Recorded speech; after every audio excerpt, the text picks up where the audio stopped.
The Ravens made a huge move on Sunday with the addition of wide receiver Odell Beckham Jr.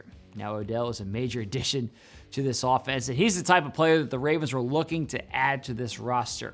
Now, it's hard to believe, but the draft is more than just 2 weeks away at this point. So how does the addition of OBJ impact what the Ravens will do in this year's draft? The main thing I'd say is that it gives them flexibility. Prior to this move, wide receiver was the most popular mock draft prediction for Baltimore. Jordan Addison, Jackson Smith-Njigba, Zay Flowers, Quentin Johnston, those are all receivers who have been mocked to the Ravens at some point during this process. But after this move, wide receiver is not the big pressing need that it was just a few days ago.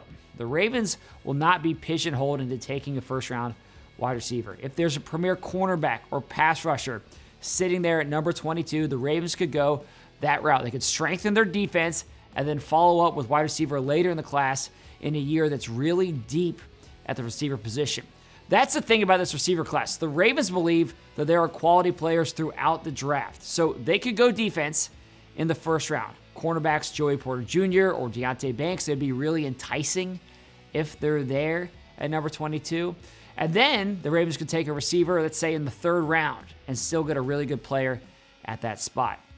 Now, with all that said, I also think it's still a possibility that the Ravens end up taking a first-round wide receiver.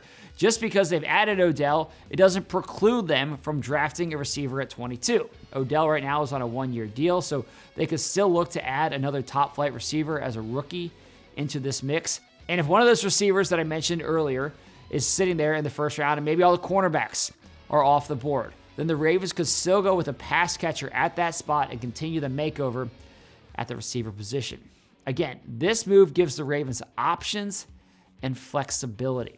Now, as we're talking about the draft, I also want to make sure you know that our draft party is coming up for the first round on April 27th at M&T Bank Stadium. It's going to be an awesome event. We've got great barbecue. Kansas City barbecue is going to be there. Also, some Ravens legends will be there, plus a lot more is planned. You can get tickets for that by visiting BaltimoreRavens.com. So that's it for me on Final Drive today. Thanks for watching. I'll see you again tomorrow.